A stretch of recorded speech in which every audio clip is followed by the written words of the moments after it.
Lasite. Lasite. Yeah. Y'all not gonna help him?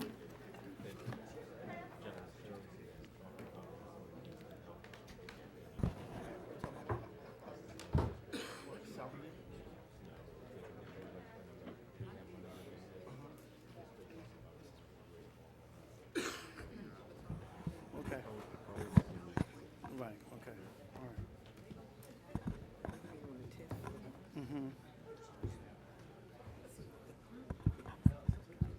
Hi, Kim.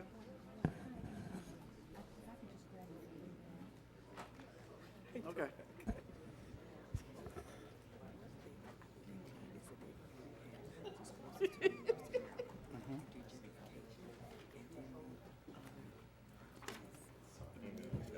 So what they want to do is work it from both ends, fix some houses back there.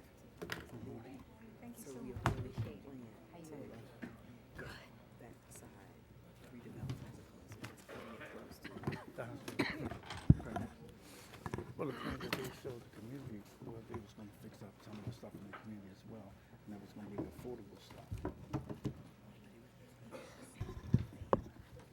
I know. Walter talked to me. Good morning. The March 25th, 2015 meeting of the Board of Estimate is now called to order. In the interest of promoting the order and efficiencies of these hearings, persons who are disruptive will be asked to leave the hearing room immediately. Madam Deputy Controller, are there any corrections, additions, or deferrals on the agenda? Good morning. For today's meeting, we received a protest for pages 46 to 47, item 1 and 2. That is a supplemental protest from R.E. Harrington Plumbing and Heating Company. The board also received a protest for all items on the agenda from Ms. Kim Trueheart. The board did review her protest, however, it will not be heard. We have 2 items that are on the non-routine agenda, and those are pages 46 to 47, items 1 and 2, and 47 to 48, items number 3 and 4. I have the following abstentions to note. There are no abstentions for the Honorable Mayor Rawlins Blake. The Honorable President Young will abstain on page 21 to 22, items 1 and 2. Also, the President Young will be voting no on pages 10 to 11, number 2, and pages 70 to 71. The Honorable Comptroller Pratt will abstain on page 21, number 1, page 26, number 11, page 49 to 50, numbers 5 and 6, and page 54. Also, the Honorable Comptroller Pratt will will vote no on pages 12 to 13, item number 5. And again, as a result of today's announcements, the items that are on the non-routine agenda are pages 46 to 47, items 1 and 2, and page 47 to 48, items 3 and 4. Mr. President and members of the board, those are the protests received, the abstentions, as well as the no votes that have been provided. Thank you. Thank you. I would direct the board members' attention to the memorandum from my office dated March the 23rd, 2015. Identify matters to be considered as routine agenda items together with any corrections and additions that have been noted by the Deputy Controller. I will entertain a motion to approve all of the items contained on the routine agenda. Move approval of all items on the routine agenda. Second. All those in favor, aye. Aye. All opposed, nay. The motion carries. The routine agenda has been adopted. The first 2 items on the non-routine agenda, we're going to hear them both since they're the same arguments. Is on page 46, item 1 and 2, Department of Public Works, Office of Engineering and Construction, WC 1308R, urgent need metering infrastructure repairs and replacements. And on page 47, item 3 and 4, Department of Public Works, Office of Engineering and Construction, WC 1309R, urgent need metering infrastructure repair and replacements. Will the parties please come forward?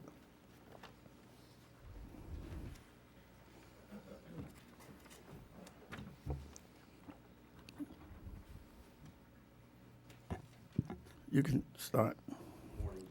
My name is Art Shapiro. I'm the Chief of Engineering and Construction with the Department of Public Works, and I'm presenting contract WC 1308R for consideration.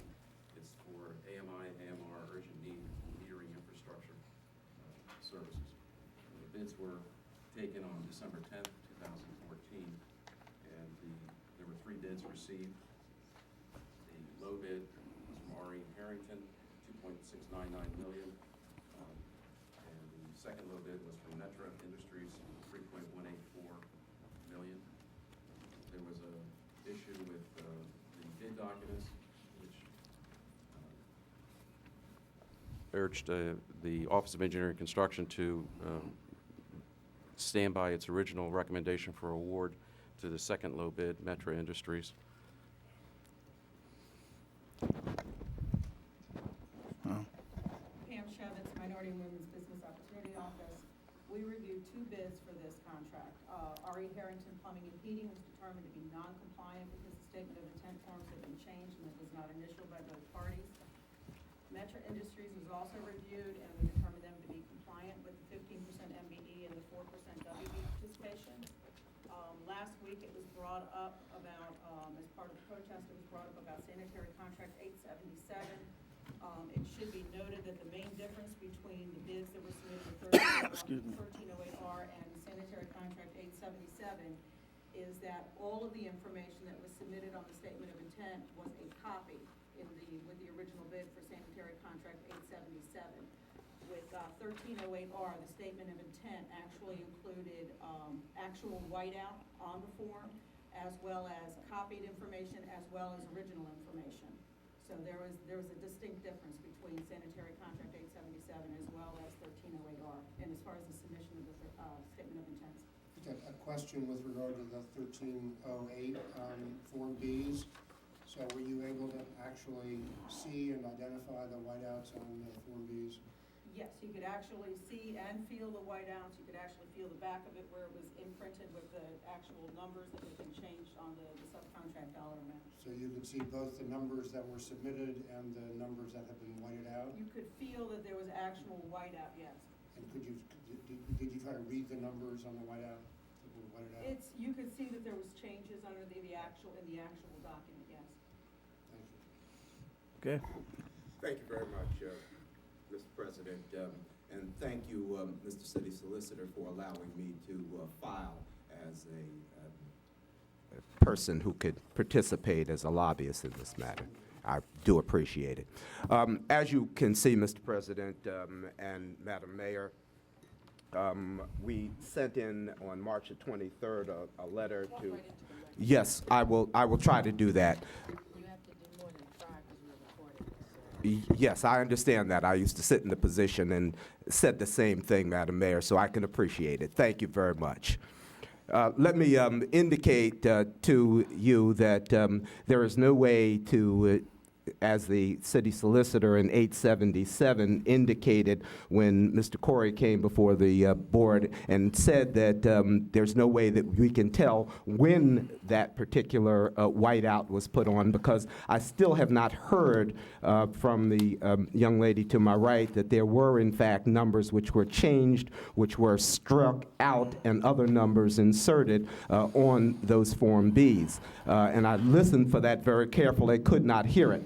I also note that in 877, this board, in fact, approved the contract that was issued at that time with whiteout. And the questions were asked by the city solicitor, the same questions that were asked, other than the question as to whether or not you could see that there were any changes. We would submit to you that if you look at the forms themselves, that there were no changes on those forms, and that my letter is an indication of that proposition. In addition to that, and there was some question, I think, from Mr. Chow as to whether or not you, in fact, did make a deviation from the former decision to, in any instance, not allow whiteouts in these proceedings. We brought in all of our subs. They sat in those chairs, and I'm sorry, go ahead. that's all right, Mr. Chairman. I understand that. I thought it was off. Yeah, that's okay. Thank you very much. They sat in those chairs, and we all agreed and they sit in those chairs today, that there were no numbers changed in what they were to receive as a result of their contracts. That was an affirmative proffer and an acceptance by this board.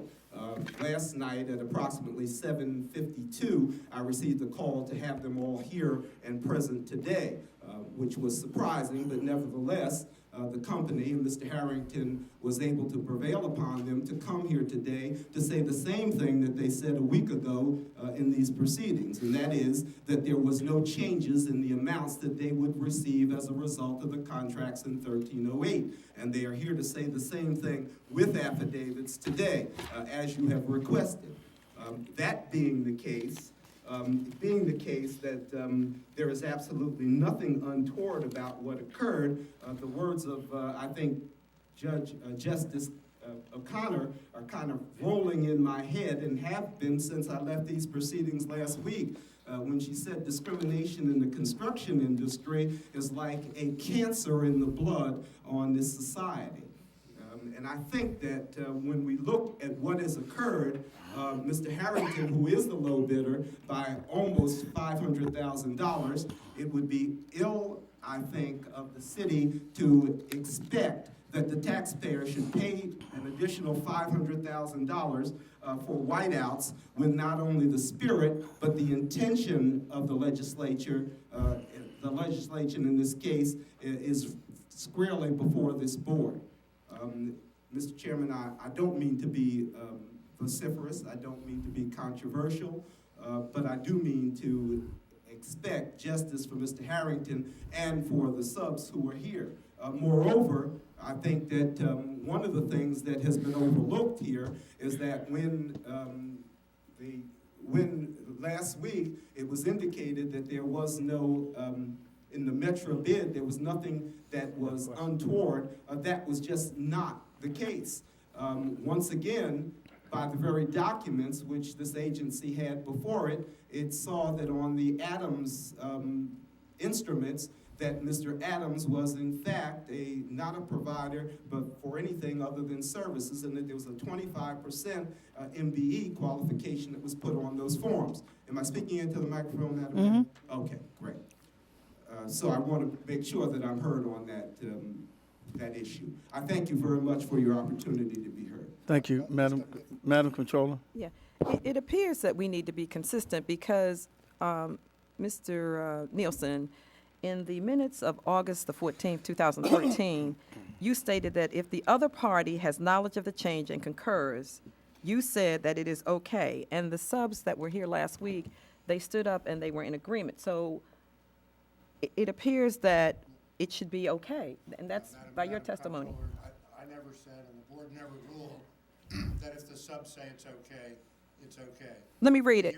Can I read it? It says here on August the 14th, 2013, on page 3101, City Solicitor, we wouldn't, for example, let's say there's a number that was written in pencil, if there was an erasure and that it was corrected and a different number was put in and the document bore the signatures at the bottom, we would not view that as a change. I wouldn't anyway. Unless somebody established to me that the erasure occurred after the signature by the parties and without the knowledge of one of the signing parties. If you had here today the subcontractor who subscribed to the document and the subcontractor said, I didn't concur that change, that was put on after my signature, that would be a different situation.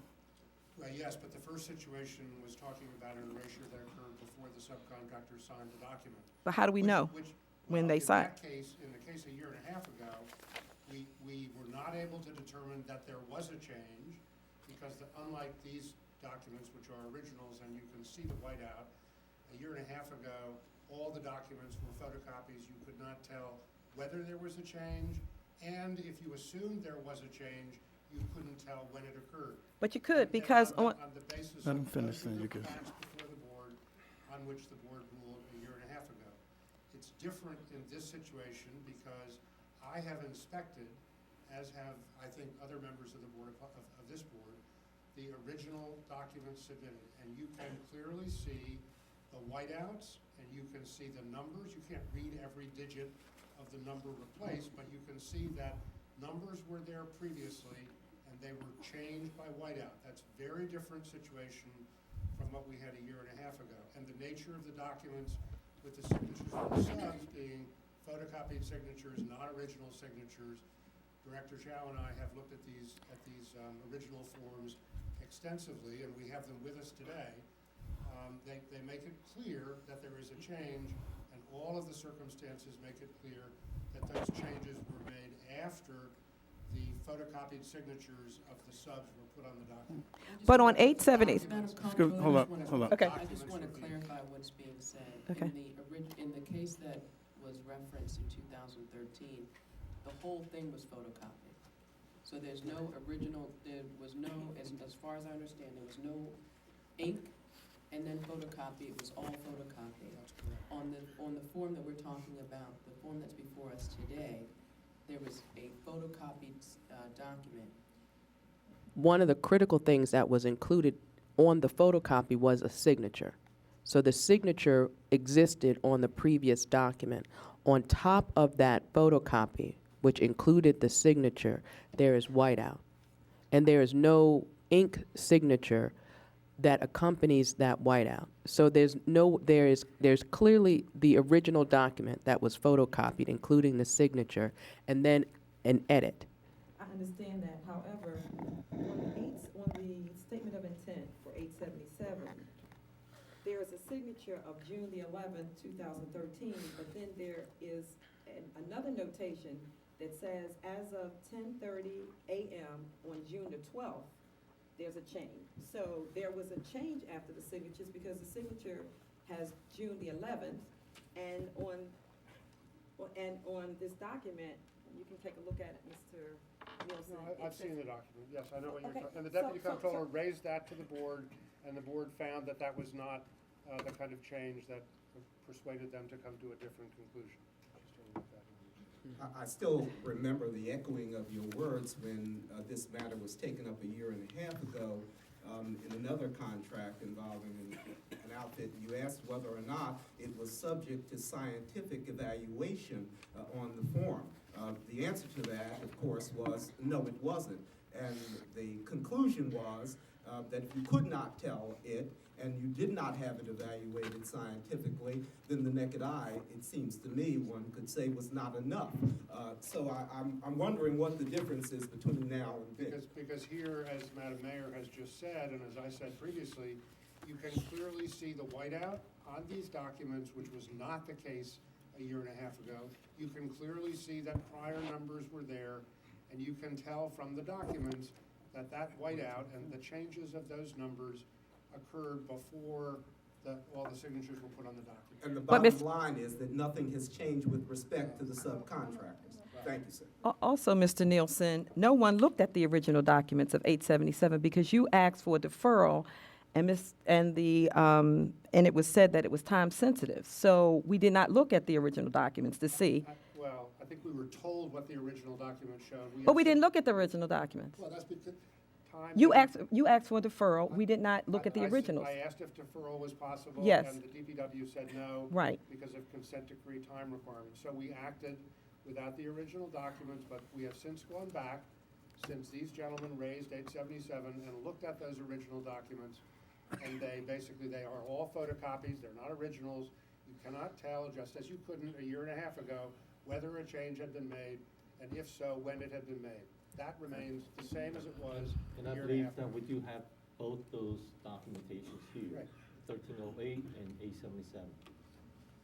And I might add, just with regard to the subs, so for the subs to say, we're okay with the numbers, these are our numbers, we're good with them, is not sufficient, because we have a consistent history of not allowing folks to come forward on or after the bid and say, oh, I'm cool, let me initial those documents, or let me tell you that I'm cool with those numbers. Well, why The- were they the asked numbers, to come? the MWBU law requires, and the documents require, that be determined before they're submitted. That they have to be submitted in a way that they're not changed, and where either by signatures or initialing, it's clear on the documents as they are submitted on bid due date that everybody is on board in writing with those numbers. And Okay, to I come- want to say one and to thing come in before we go belatedly is any not further. sufficient. Until I recognize you, please don't speak out. I would ask that you not do that. So you're speaking now? If I'm being recognized. Yes, go ahead. Mr. President, Madam Mayor, my name is Robert Fulton DeShiel. I represent R.E. Harrington on 1309R. And inasmuch as the President recognized accurately that the issues are the same, I thought I would chime in at this point and give you the benefit of at least my 2 cents on the matter. Number one, yes, you can show, you can see that there was a number there prior to the whiteout. Number two, you cannot show from the whiteout that the number that was there before is different than the number that was there afterwards. You cannot tell that. I don't care what you look at. For all we know, you could be looking at a correction or a restatement of the number. But let me say more than that, because somehow we get lost. I mean, this is a minority business participation program. This is not, flip the coin. I got to make a confession here, because I started this whole squibble business. Mr. Nielsen, you'll remember on contract 845 Frucon, which since became my client, by the way. But I started this whole Frucon business. I came before this board and said that a scratch out without an initial was wrong because you couldn't tell that there had been an agreement. You know what? I'm going to confess something to you. I was wrong. Let me tell you why I was wrong. I was wrong because I was not aware at the time of what the real industry practice is. And every sub here would tell you this.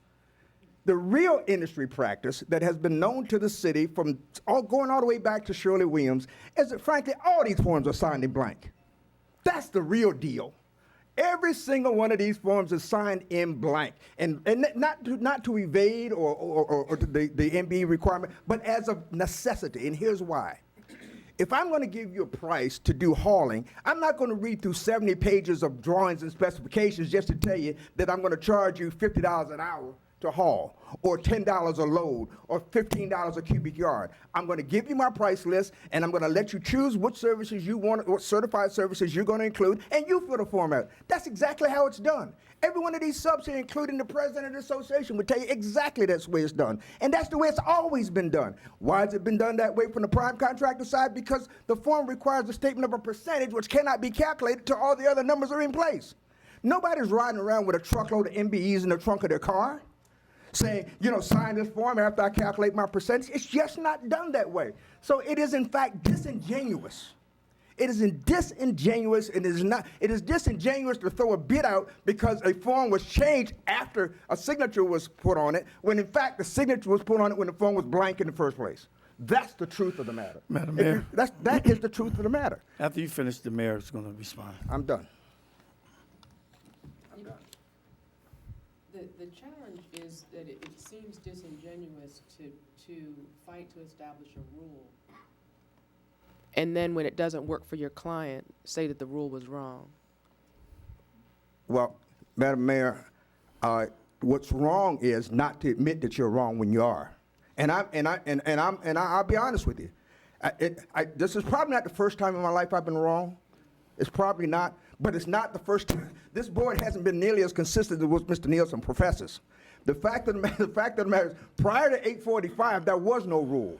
Prior to my argument on 845, this rule didn't exist. But if I may. Yes, ma'am. Mr. DeShiel, because we care, and I hope I'm speaking for all of us, about the compliance with the MBE, WBE regulations, because we care about inclusion, it's my understanding that since the previous time when the contract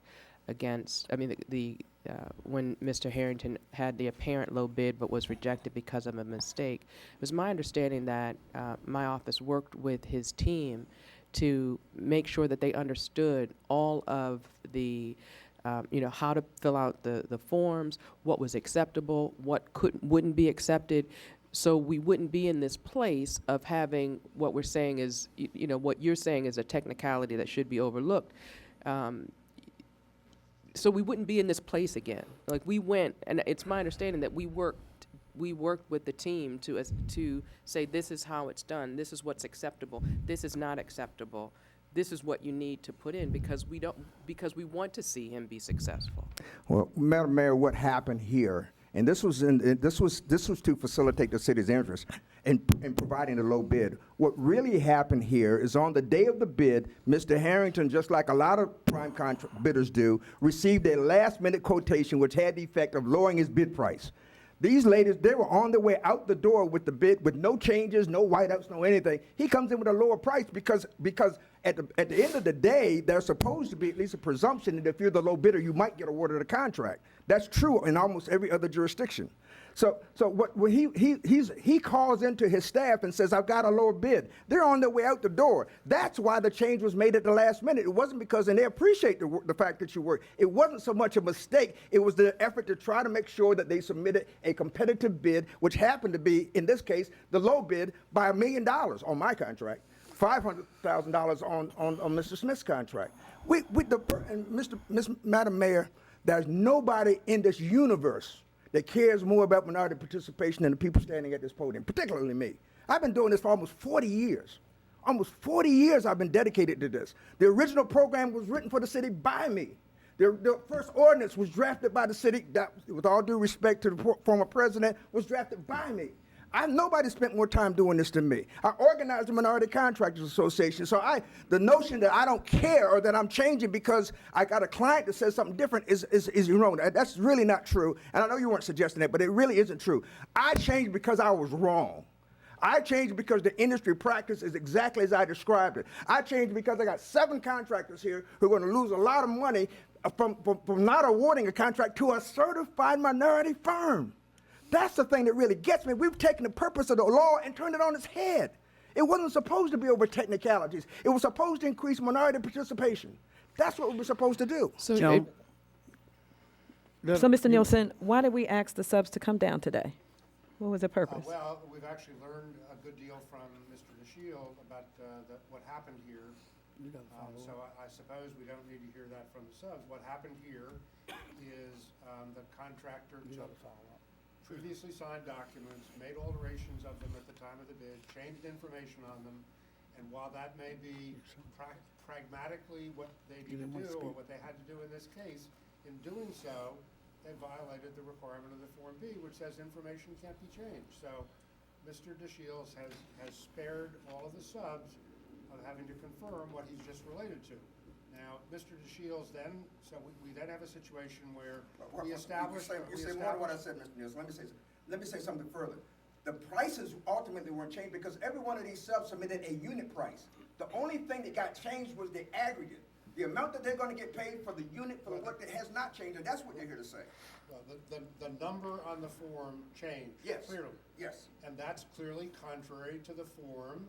And I don't know for sure the history, but it's very possible that the specific requirement on the form that any changes must be initialed is a consequence of the case that you argued successfully in the other direction 4 years ago.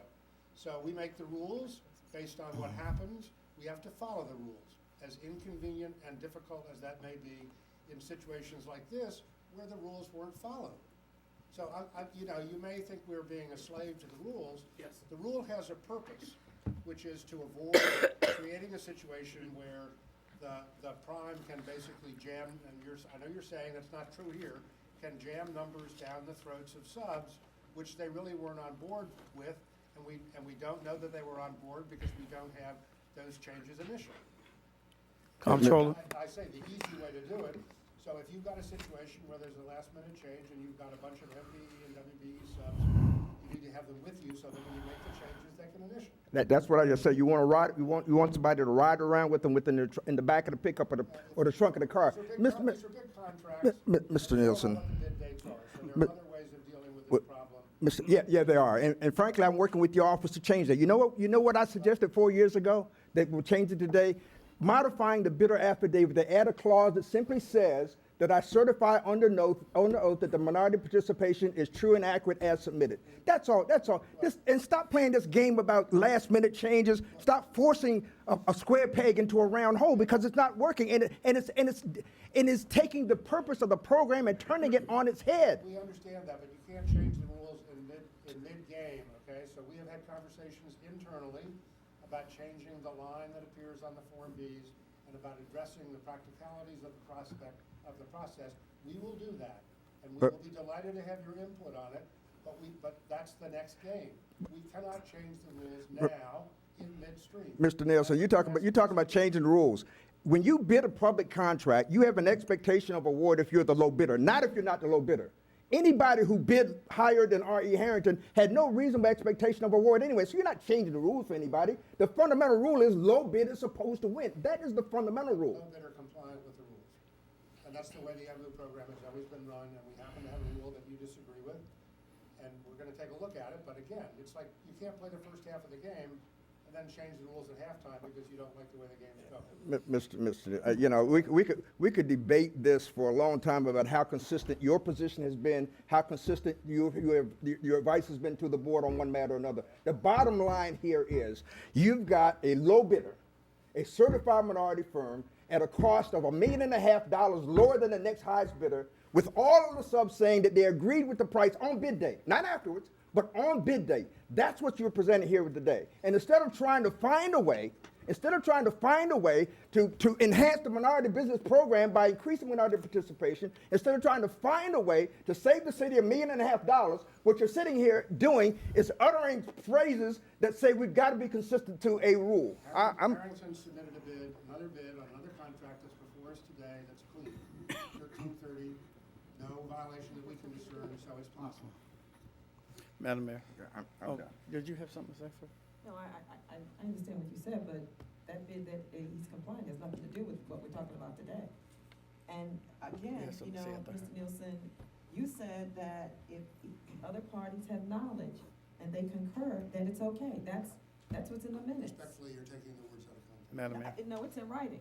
But it, So maybe like Mr. DeShield, maybe I misspoke a year and a half. Okay, then, but it's in writing. That's what you But said. he admits to making mistakes, but I don't think that in context you're accurately I just read it. using my words. Madam But Mayor. reading it doesn't mean that it's being read in the right context. And the challenge I have is the notion that we're not trying to fight for minority participation. I mean, that's why we work with, unless I'm wrong. I mean, my team told me that they tried to work with you on making sure that there was making sure that you had adequate technical capacity to get in the bids correctly. Good morning. Good morning. Robert Harrington, President R.E. Harrington Plumbing. Yes, at the bid date, we did make a few changes, but That's not what I asked. My understanding, and again, I could be wrong, is that my team worked with you since the last time we had this issue. No, ma'am. Nobody's worked with No, you? ma'am. No, may I, Mhm. now remember 1308, well, 1307, 1308, 1309, 1310. This is the third round of bidding, third round. Now, in previous two times, our team and the MW Boo and along with others had sat down, Who? Sat down with who? Not me.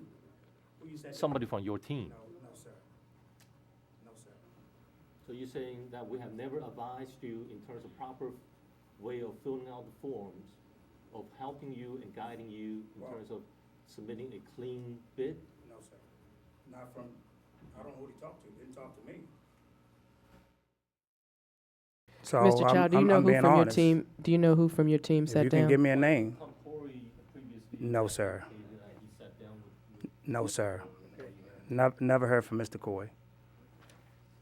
Nobody. Let me just say, and I know this is not totally germane to today, to this moment, but we are about to have a new MBU director. I think everybody will be excited to meet him and to see his qualifications. And I can tell you that person's first order of business is going to be to address this situation, to hear from Bob, to hear from you, and to work with you so that we don't have these problems occurring again. Because we see them right now with a number, not all of your contracts, because the one today, the other one 1330, has already been approved on the routine agenda.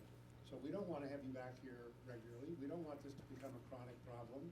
So we will work with you to make sure that this doesn't happen again, and to help address the reality that Bob DeShiel has very candidly talked about what happens on bid day, which is what happens on bid day is not what the requirement, it does not match the requirements that we legitimately impose for this program. So we've got to make reality and the requirements match in the future, and we will work hard to do that. Any more closing remarks? Yes. Plus B. Jones Sr., President of Maryland Minority Contract Association, here on behalf of Robert Harrington Plumbing. I've listened to everything that was said, and the MBU office should be an advocate for MBEs, but we have never gotten that. Everybody here, except for Ms. Pratt, was arguing how they should not give the job to Robert. She's the only one who's saying, look, this is the reason why it should be given to him. We should not have to come to him each week. Look, people get pregnant, they make mistakes, okay? Sometimes they get pregnant 2 or 3 times, okay? Sometimes But it you don't, wasn't a mistake.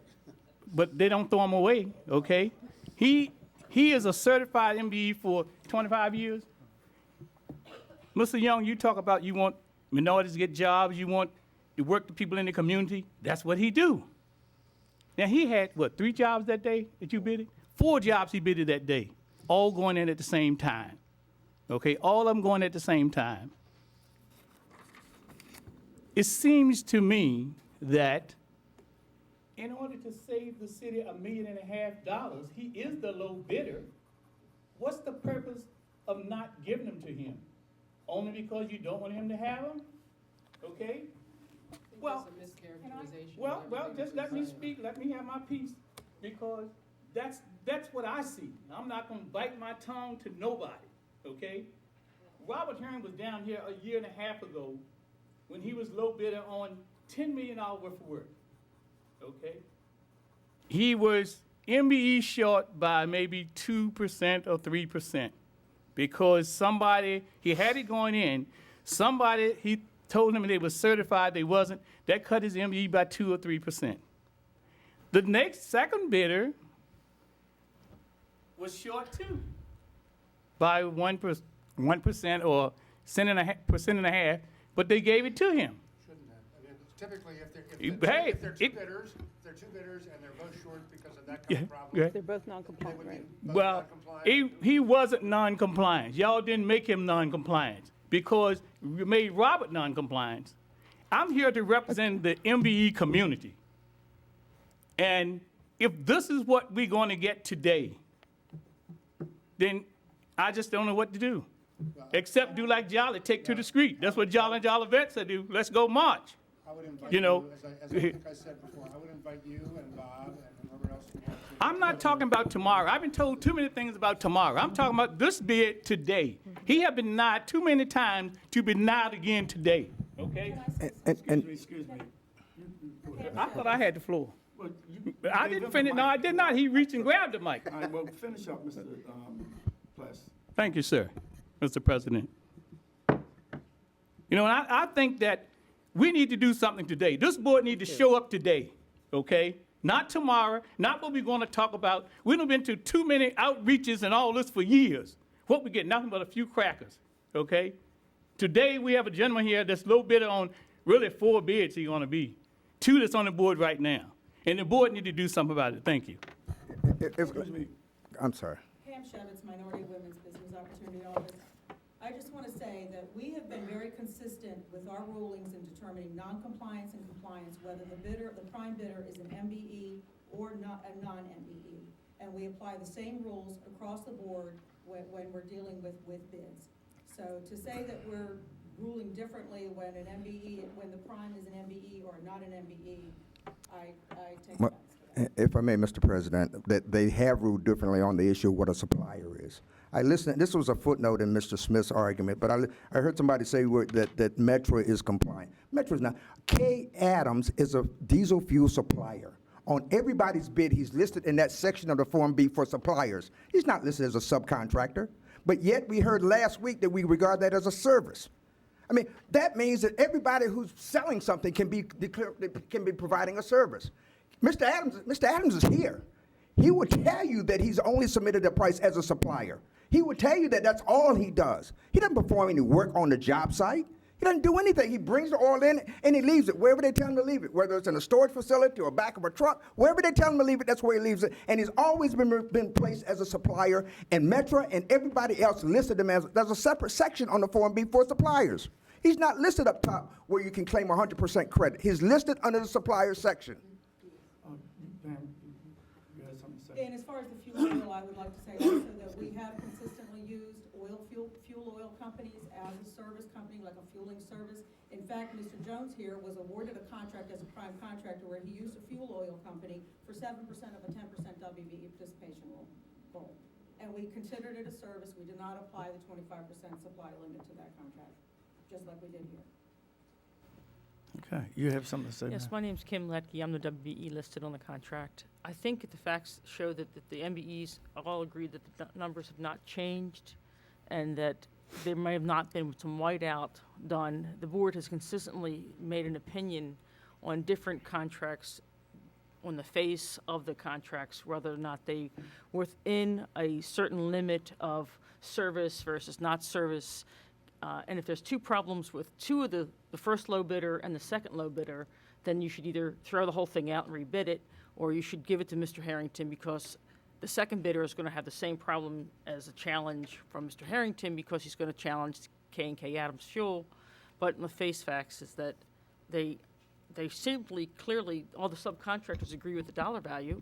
Percentage is correct. Nobody initialed the whiteout, which is a minor error. And then this board has consistently worked with those contractors. Same with Welsh Construction on their contract. And the other contracts, they've worked with them. They can work with Mr. Harrington. And if you can't see the first one, then the second one has a second problem. Madam Mayor? Thank you. I want to reiterate the fact that, number one, I fight every day to save, to be effective and efficient, and to use the taxpayers' money in the most effective and efficient way. So the fact that it was done incorrectly and stands to cost us $1.5 million more pains me, because I know that we work very hard to, as I said, be effective and efficient with taxpayer money. Additionally, we work very hard to make sure that we provide, that we make a way to provide opportunity for local business, for women-owned business, and minority-owned business. The challenge is that if Metro had come here and submitted this same form, Mr. DeShield, you and your team would tell us that we needed to reject it for the same reason, for the exact same reason that you've said consistently, because of the form wasn't right. But because your client did it, now it's our problem, and we don't care about minority business. It's just not true. It's a rule that we have used. What we can differ on whether it's consistent or not, but we know that you've said it, they've said it, they submitted something that was wrong, that was changed. I would have liked for nothing more than for that change to have been documented correctly, so we wouldn't be in this position. And the last time something like this happened, I said the same thing, that it pains me because I know that this represents local jobs. But the answer isn't to ignore it and to pretend like it didn't happen, or to pretend like if the situation were reversed, that you wouldn't be saying the same thing. There has to be some consistency. If Metro came and submitted that, you would be telling us that we can't accept it. This is going to be the last argument, so who's going to make it? I was just asking for Is that a question? No, I'm saying, is there any more closing arguments as it relates to both of these issues before the board?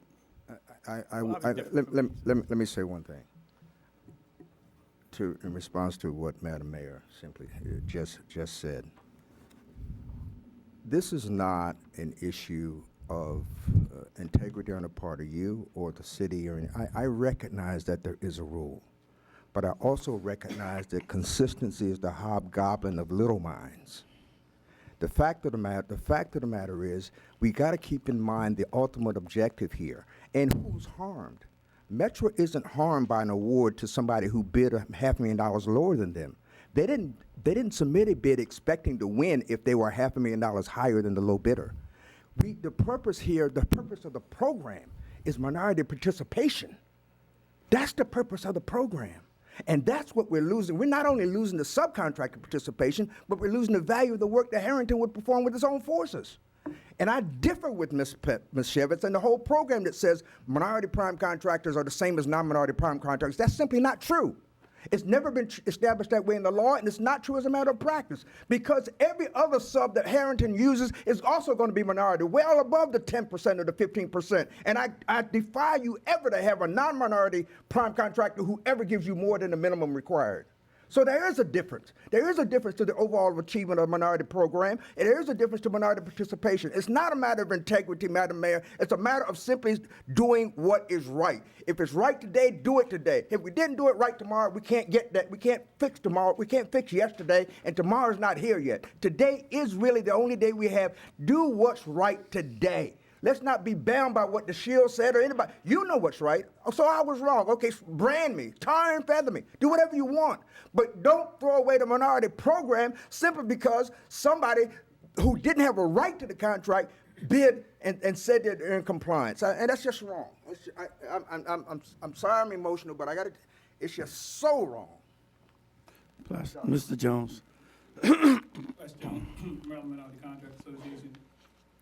I submit to Madam Mayor, President, City Council, and Controller, Ms. Pratt, is that this board has the right to reject bids or the right to award bids, whichever is in the best interest of the city.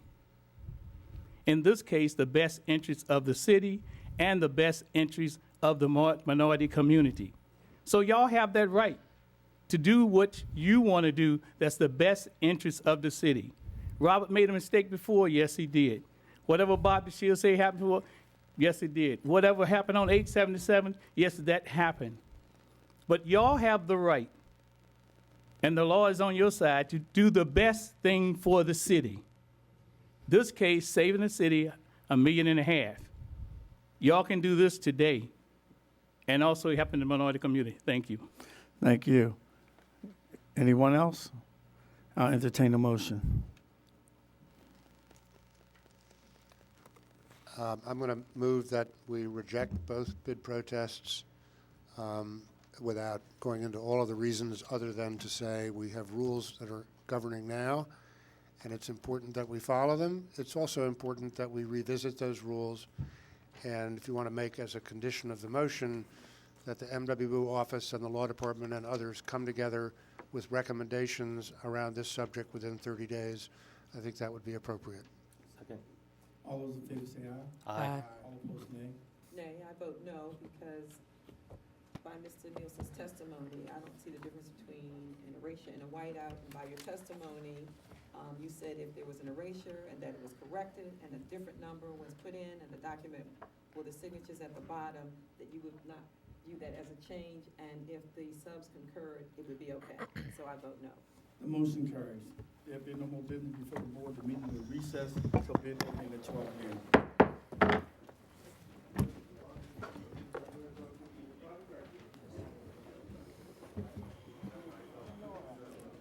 Okay.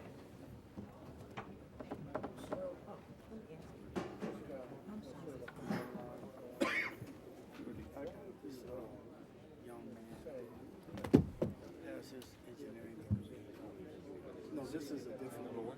Yeah, this is a different one. This one is looking for jail. He's an engineer. I don't know what.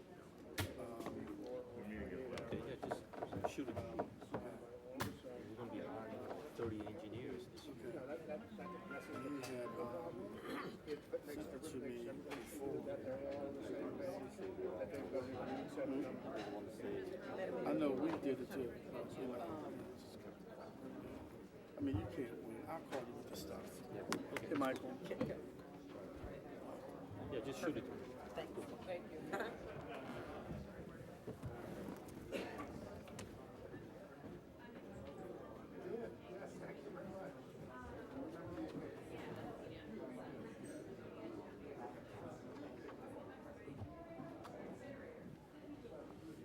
How you doing? How you been?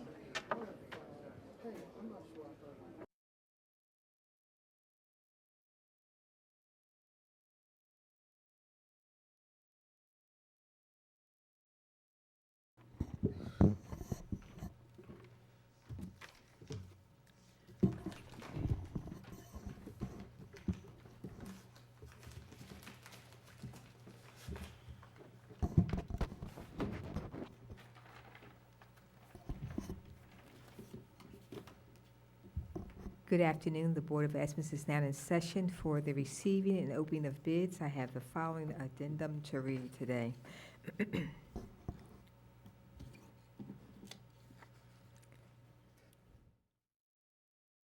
SC 942, on-call assessment and repairs of small diameter sanitary sewer mains and laterals. Please change the bid due date from March 25th to April 1st, 2015.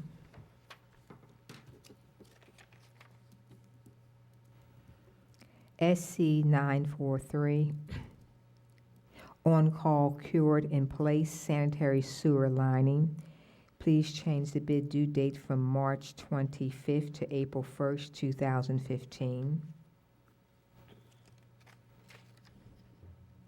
SC 944, rehabilitation and improvements to sanitary sewers at various locations in Baltimore City. Please change the bid due date from March 25th to April 1st, 2015.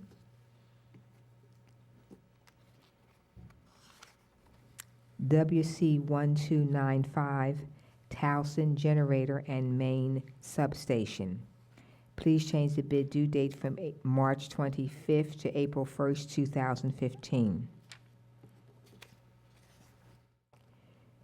TR 15011, resurfacing highways at various locations, Sector 1. Please change the bid due date from March 25th to April 1st, 2015.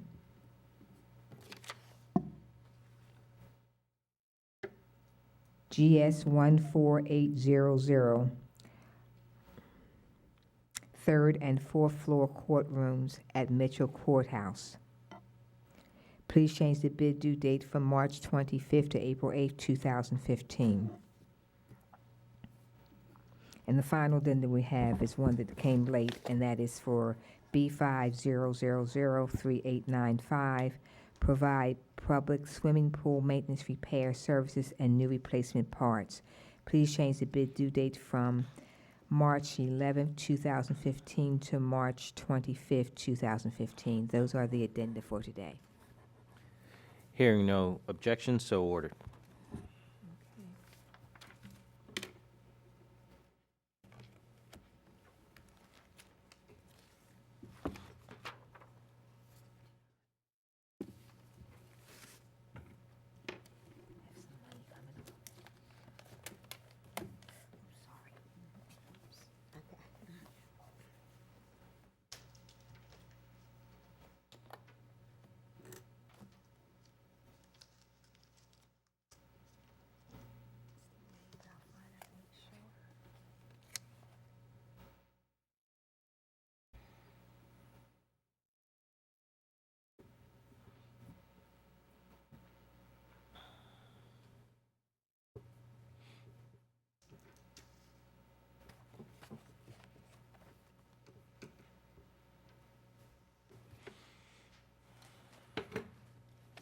Where's it? This one. The first one. This one big.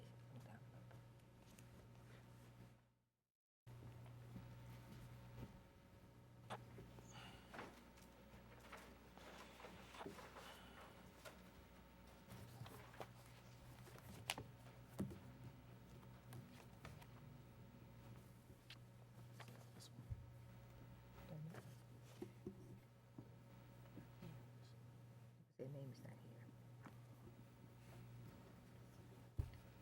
See, that's the person's name. I'll find the memos and I'm gonna make sure. I saw it on the check. But it's not here. It should be here.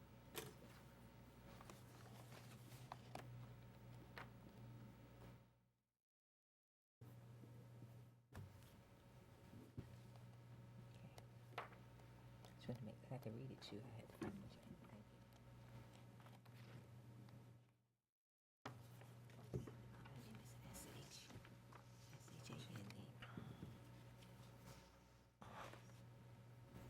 That's the name of the person. And he's the same person who's put his name there. You got it, yes,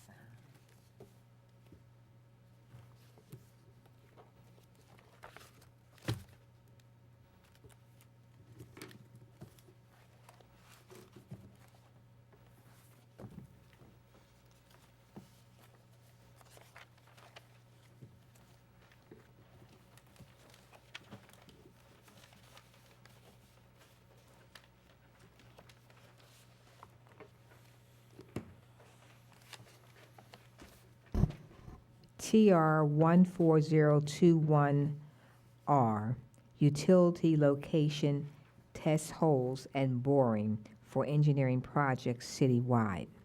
A bid bond is required if the amount is over $100,000.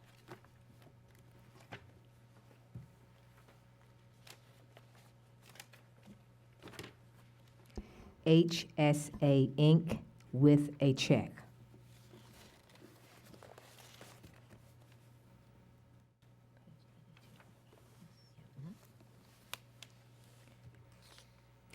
$899,200.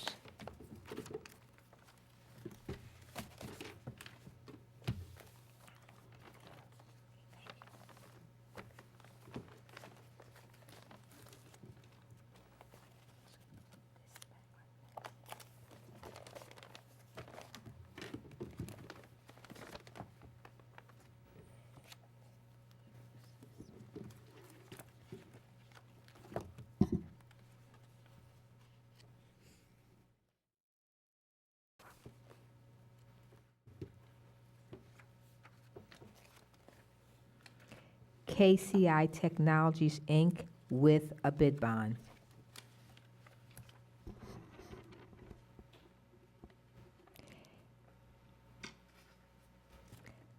$335,180. Refer these bids to the Department of Transportation for tabulation and report.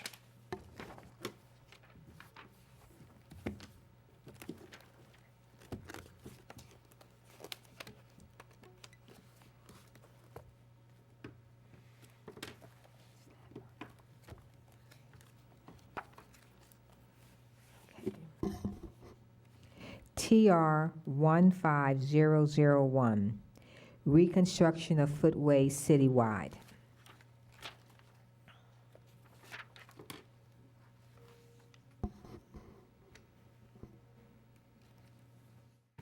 A bid bond is required if the amount is over $100,000.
Oh, wait a minute, here it is, I got it.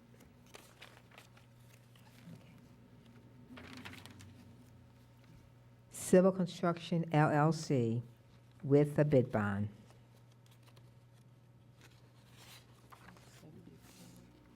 Thank you.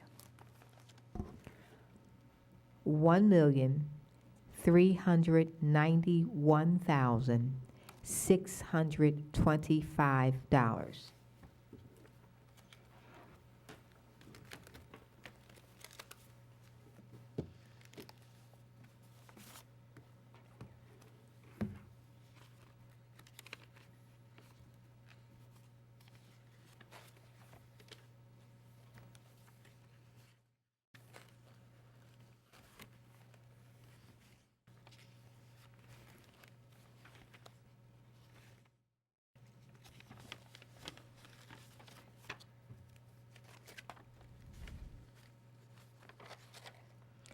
Santos Construction Company, Inc., with a bid bond.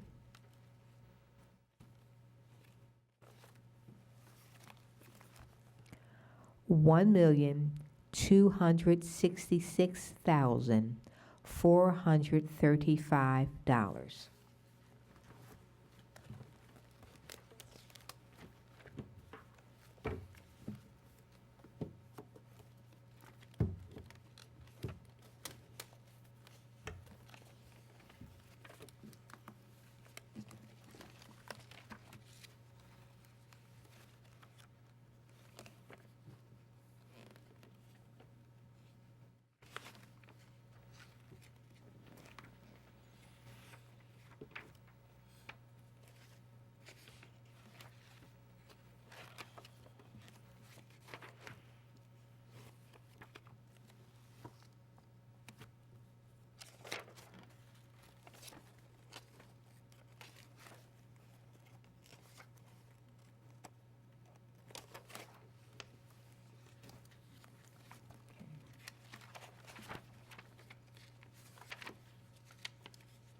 M. Louis Construction Company, with a bid bond.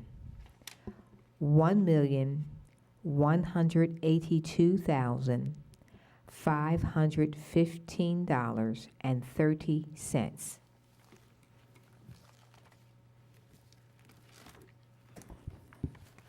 Refer these bids to the Department of Transportation for tabulation and report.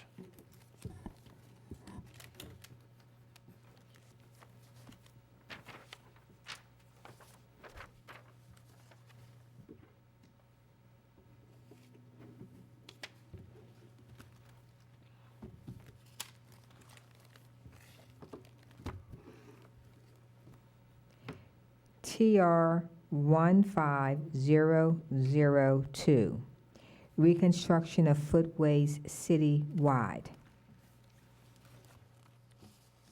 A bid bond is required if the amount is over $100,000.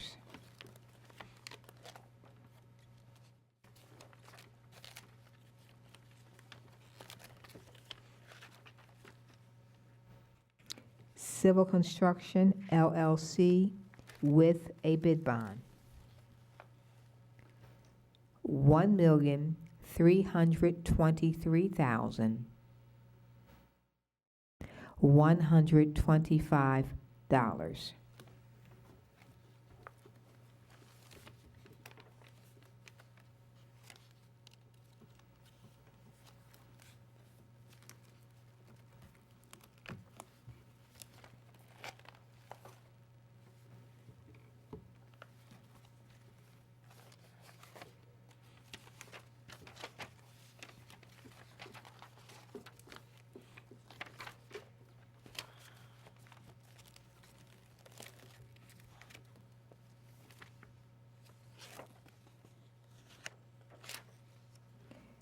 Manuel Louise Construction Company, Inc., with a bid bond. $1,126,015.30.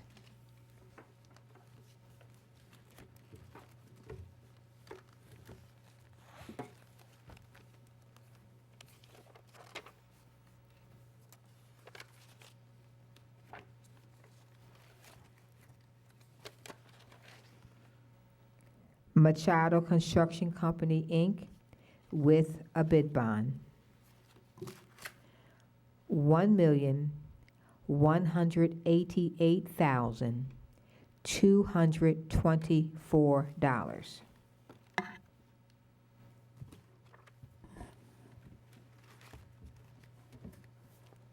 Refer these bids to the Department of Transportation for tabulation and report.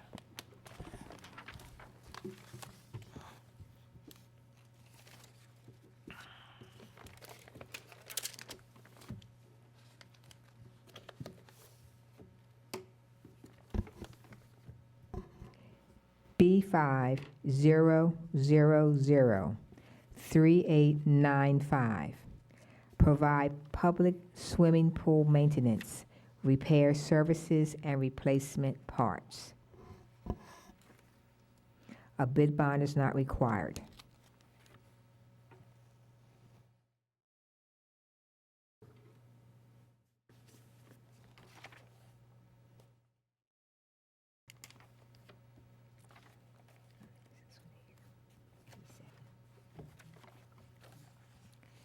Patriot Pool Service LLC, $73,050.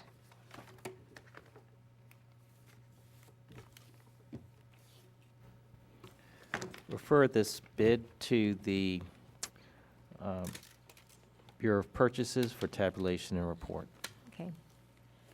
Thank you. There being no further business, we are adjourned. Thank you. Okay, see you both a little later. Okay, see. Thank you so much. You take care. Okay,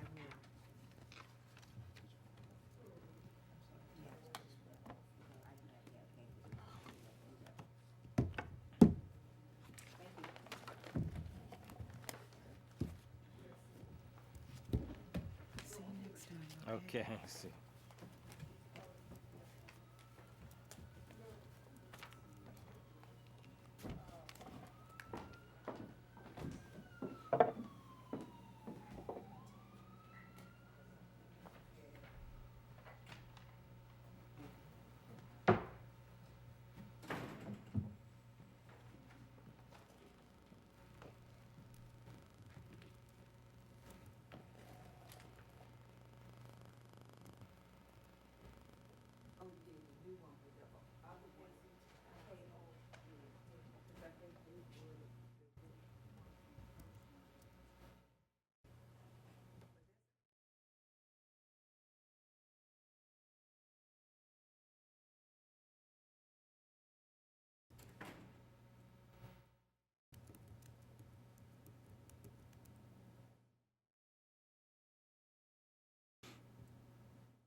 Getting a bit hot in here this morning, wasn't it? It hasn't been that way in a while. It hasn't been that way since Mr. J was here. Mm-hmm.